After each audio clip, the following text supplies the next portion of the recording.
Thank you very much to all the speakers. Now we've got all the background information for the next 1.5 days. Now we are moving forward very quickly because we are slightly behind in the agenda. With 2 keynotes, we want to have a quicker look at the topic so that we will have enough information for the discussion after the break. I think we will have the discussion slightly a little bit later. I don't think we will shorten it if it is possible to do so. And I hope they will consider the fact that you will need some breaks in between. We are going to start with the next contribution. We have cited the Green Deal on several occasions. You know that in 2019, the European Commission agreed to have this Green Deal. There was a lot of approval, a lot of criticism. Fridays for Future, for example, said this is not going far enough. Other strata of society, this is exceeding what needs to be done. But we heard that what is important to do now is to transform, to implement things so that we will have a future for our generations now. Our next contributor, Harald Welzer, is going to ask the question, how much fantasy does the Green Deal of the European Union need? And I think we can look forward to very important and interesting answers. He's the director of Future 2, that is an organization which looks at the current situation in society. He looks at climate culture, for example, alternative styles of life, alternative economies. He's a professor for transformation at the University in Flensburg, Germany. He's in charge of a lot of scientific projects, and we are now looking forward to what he can provide us in terms of imagination for the Green Deal. Very welcome, Professor Welzer.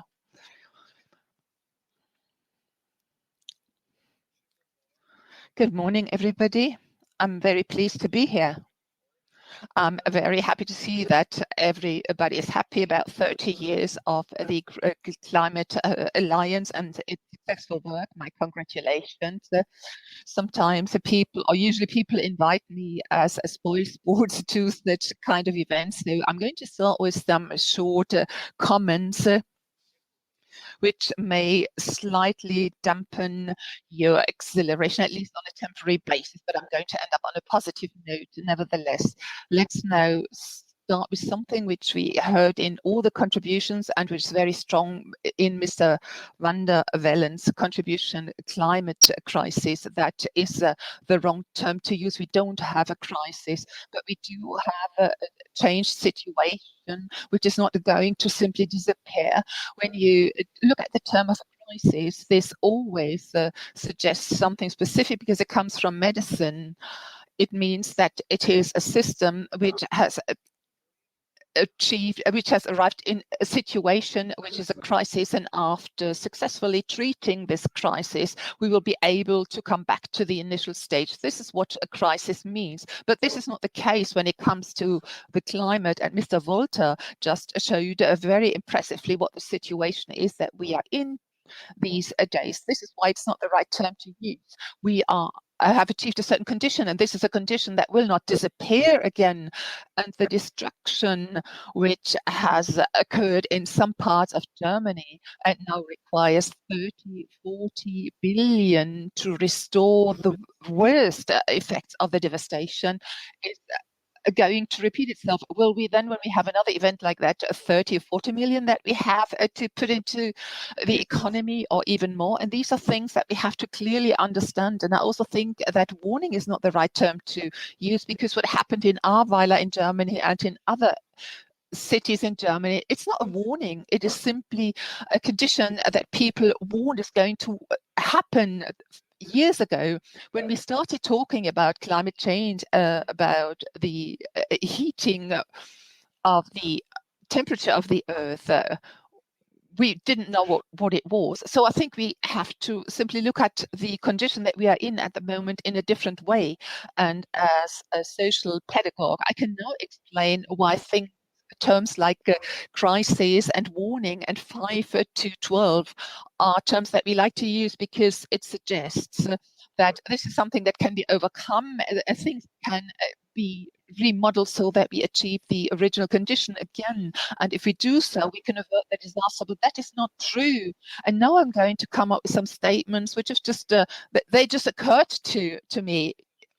And one of them is something that we said before. We are all faced with a problem that we don't really know what it is. We do not know the problem. Such a problem never been faced up before.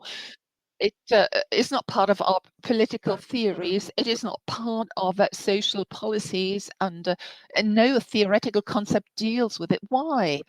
Because it's a completely new concept. Why is it new?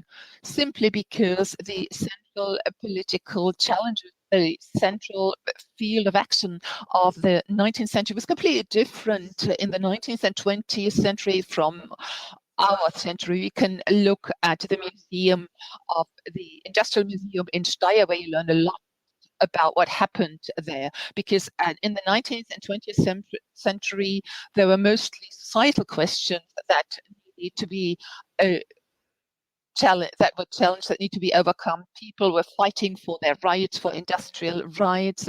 We had democratic parties that came into being. We had the market society which arose, and those were the struggles that people were dealing with in the 19th and 20th century.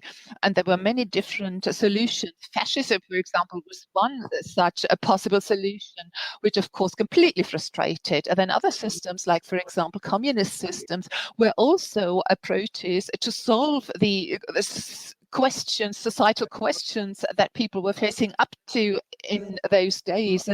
But in democracies, of course, the societal question was something that was solved in a very good fashion.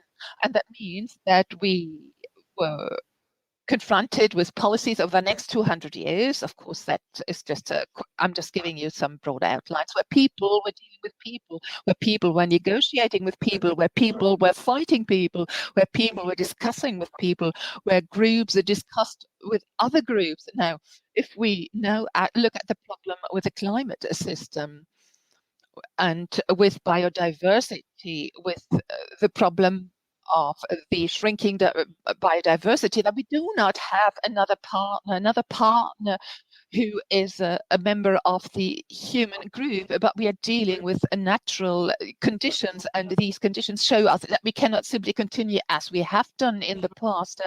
And it doesn't mean that this is the point where we cannot continue as we did, but this has been around for more than 50 years, and this is always my problem when I have to deliver a speech on the occasion of anniversaries. Last week, I was at the Greenpeace anniversary, a great NGO, fantastic work that they've done, but don't let them know that I said that, because the problem simply was that when Greenpeace started with their protest, when Greenpeace started with a very creative form of protests, when they started to come up with posters, the global situation as far as the whole of environmental challenges is concerned was much, much better than it is today.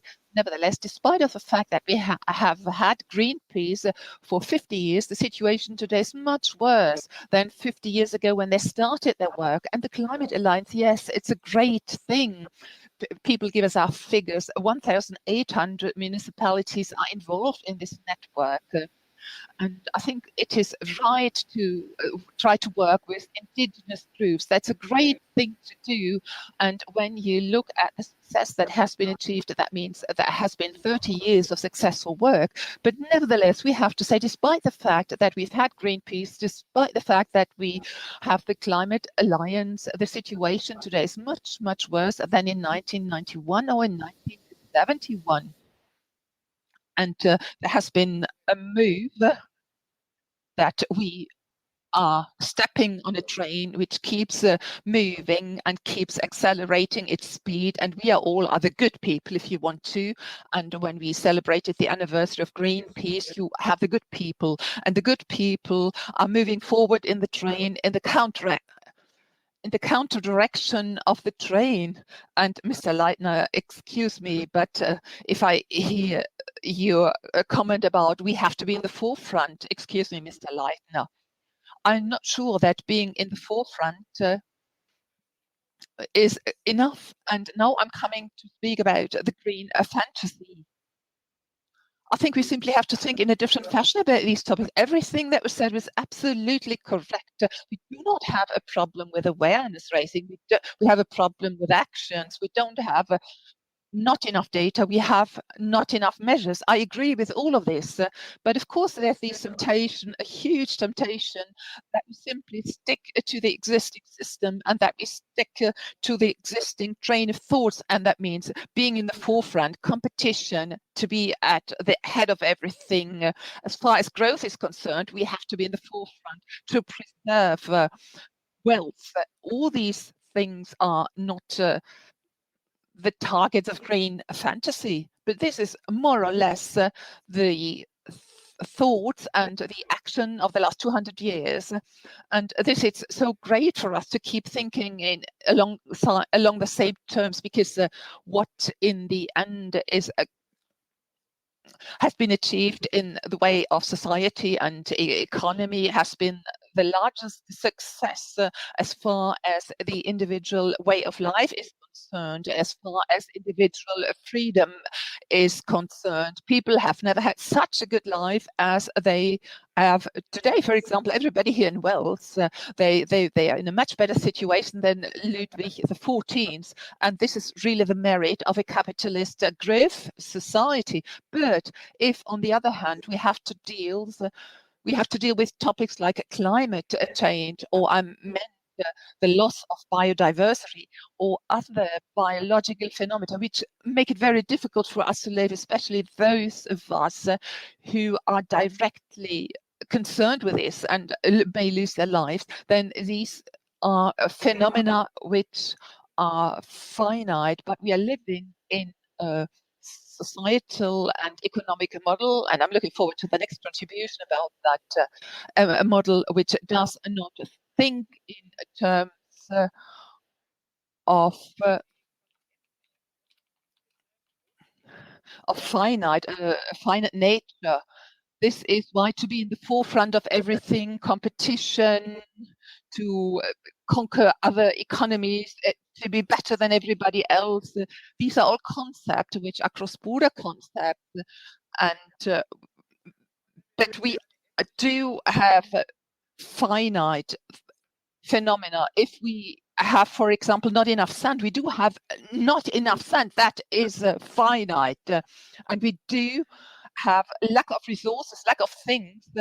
For example, which 30 years ago, when Greenpeace came into existence, or when your alliance was founded, were not even considered to be possible. And if you look at other things, for example, the cars in Germany, then you have SUVs in Germany, 50% SUVs that work against the world climate.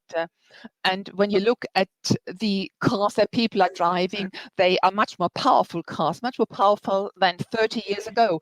Next year, we will have the 50th anniversary of the limits of growth. They probably invite me to deliver a speech there again.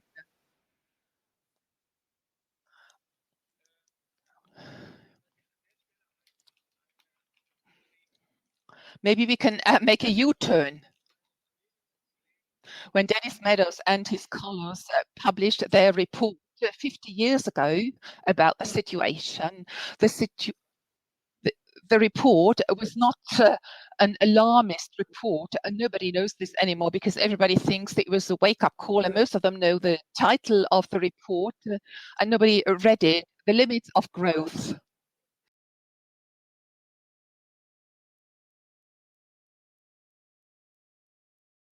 And they calculated scenarios up to 100 years, and they shortened it in the end, and they declared that we'll be having a problem at the beginning of the 21st century. Because if you look at certain segments, we're just going over the limits that were defined. And so 1971, Meadows declared that it's not such a big problem, because to the beginning of the 21st century, it was still 30 years time that you would have to make a change. So at the time, the authors of this study, they weren't particularly worried. They say, well, we're all intelligent people. We have the methods. We could just make a change.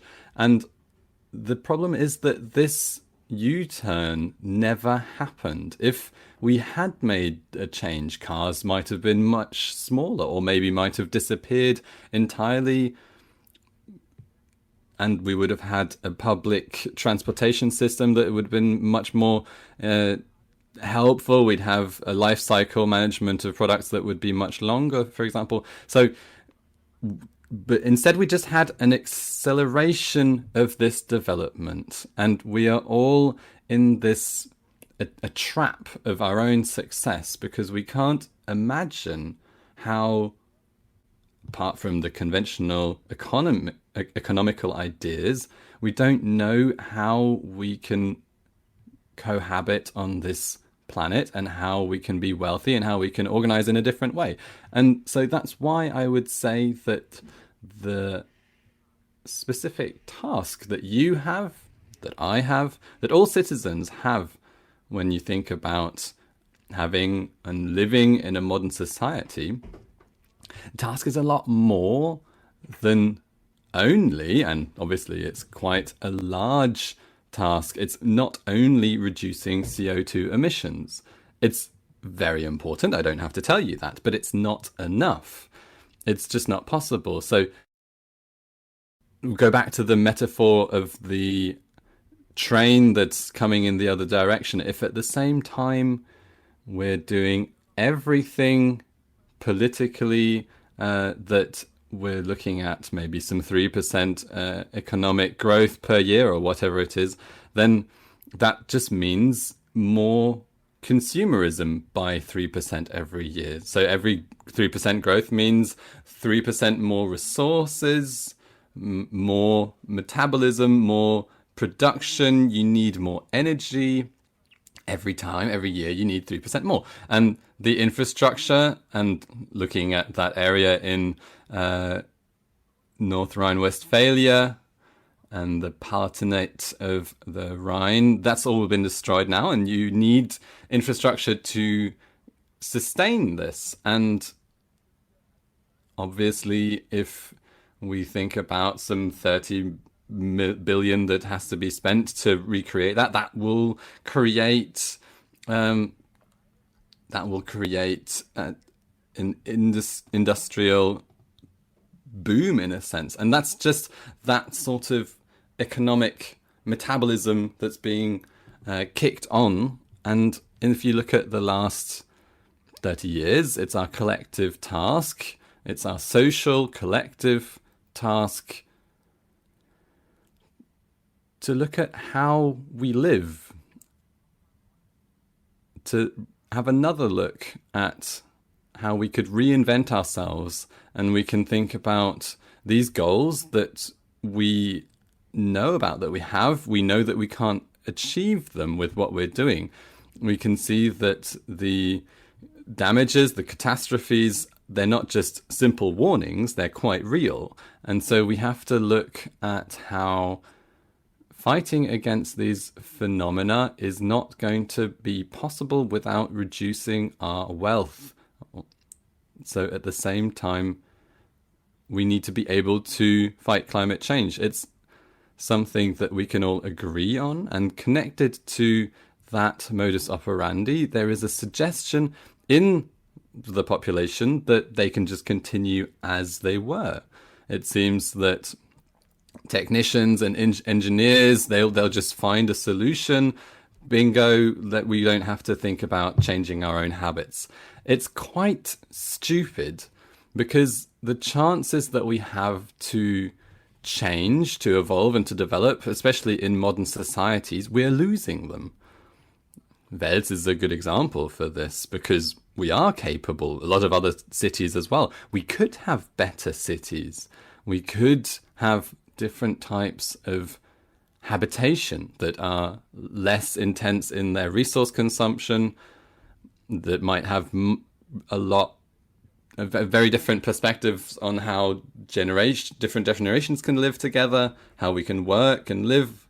For example, I always think having cities that are free of cars, without cars, that's something with